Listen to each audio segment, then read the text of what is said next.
वालिदैन की ज़िम्मेदारियों में एक बात ये भी शामिल है कि बच्चे तो गलती करेंगे, लेकिन जब वो गलती करें तो उसकी वजूहात तलाश करने की कोशिश करें कि इस बच्चे से ये गलती क्यों सरजद हो गई।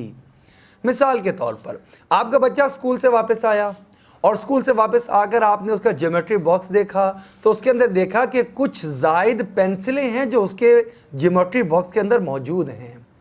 उसके बैग के अंदर कुछ ज़ायद बुक्स हैं जो कि उसकी नहीं हैं, कुछ ऐसी कॉपियां हैं जो कि उसकी नहीं हैं, आपने उसको लेकर नहीं दी। या बच्चे के पास कोई भी ऐसी चीज़ आपने देखी जो आपने उसको लेकर नहीं दी है, आपकी जिम्मेदारी बनती है आप उस बच्चे से नरमी से प्यार से पूछें उसके पास ये चीज़ कहाँ से आई है। वो बच्चा आपको प्यार से नरमी से आप पूछेंगे तो वो बता देगा। अगर आप सख्ती से पूछेंगे, डांट के पूछेंगे, या उसको पता होगा कि मैंने अगर सच बोल दिया तो मेरे सच को कबूल नहीं किया जाएगा बल्कि मुझे सज़ा दी जाएगी, तो वो बच्चा फिर झूठ बोलने पर मजबूर हो जाएगा और कहीं ना कहीं इसके ज़िम्मेदार हम खुद भी होंगे। लिहाजा हमें अपने बच्चों की तरबियत करनी है तो अपने बच्चों से जो गलती हो जाए उसकी वजूहात को तलाश करना ये हमारी ज़िम्मेदारियों में शामिल है। हो सकता है कि आपसे उसने पेंसिल के पैसे मांगे हों, आपने उसको ना दिए हों। हो सकता है कि उसने आपसे कॉपी की डिमांड की हो और पिछले 1-2 रोज़ से वो कह रहा हो बच्चा, आपने अपनी मसरूफियत की वजह से उस पर कान ही ना धरे हों।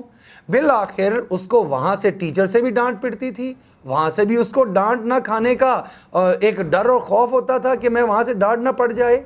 लिहाजा उसने अपने साथी से या तो मांग ली है तो ये भी बुरी बात है, और अगर उसने उसकी चोरी कर ली है तो ये तो बहुत ही बुरी बात है। ये आगाज़ है जो बच्चा आज पेंसिल, रबर और शॉर्पनर और किसी की डायरी और कॉपी चोरी कर रहा है, वो कल बड़ा होकर इससे ज़्यादा बड़ी चोरी की तरफ चला जाएगा। लिहाजा आज से उसकी गलती की वजूहात को तलाश करें। आपने देखा कि बच्चे ने घर में कोई बर्तन तोड़ दिया है।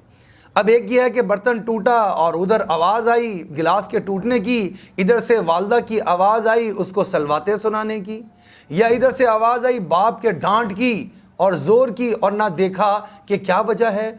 ऐन मुमकिन है जब आप जाकर वहाँ पर देखें तो वो बेचारा खुद भी गिरा पड़ा हो, उसको भी चोट लगी हुई हो, उसका ठोकर की वजह से पाँव जो है वो भी ज़ख्मी हो चुका हो और उसके हाथ में जो बर्तन था वो भी गिर गया हो। मैं आपको इसके ऊपर एक वाक़या भी सुनाता हूँ। हमारे एक जानने वाले वो ख़ुद मुझे बताने लगे कि एक मरतबा ऐसे हुआ कि मेरा छोटा बेटा 1 साल का, उसको उससे बड़ी बहन ने जो कि 6 साल की थी गोद में लिया हुआ और प्यार कर रही थी। हमारे कमरे से निकलकर वो दूसरे कमरे में चली गई। एकदम मुझे आवाज़ आई कि कोई चीज़ गिरी है और साथ ही छोटे बच्चे के रोने की आवाज़ भी आ गई।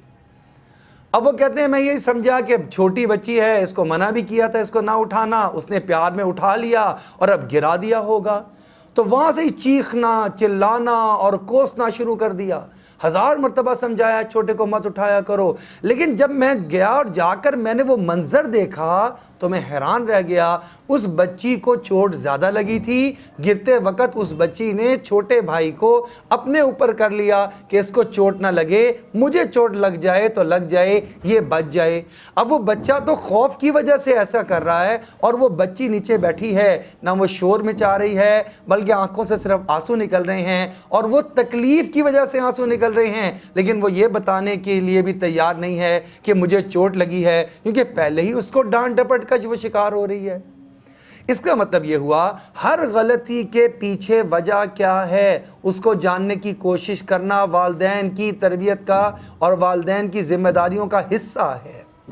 एक बच्चा अगर जो है वो उसके मिजाज में तलखी आ गई है, एक बच्चा अगर ज़ुबान से गाली निकालना शुरू हो गया है, एक बच्चा अगर चीखना चिल्लाना शुरू हो गया है, एक बच्चा अगर खाने को जो छोड़ गया है खाना खाना, वो चीज़ों को पटकना शुरू हो गया है, तो आप उसको बजाय इसके कि दबाव डालकर और उसको गुस्से होकर या मार कर सीधा करने की कोशिश करें, आप ज़रा उसको पास बिठाएं, बड़े प्यार से पूछें कि बेटा क्या वजह है, मैं देख रहा हूँ तुम्हारे रवैये के अंदर कुछ तब्दीली आ रही है।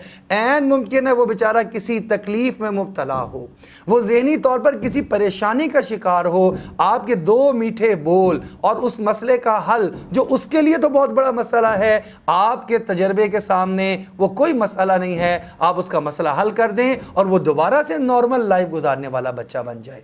लिहाजा ये बात याद रखें, बच्चे से गलती हो जाए उसके पीछे वजूहात क्या हैं, इसको ज़रूर तलाश करें, यह आपके बच्चे की शख्सियत को निखार देगा।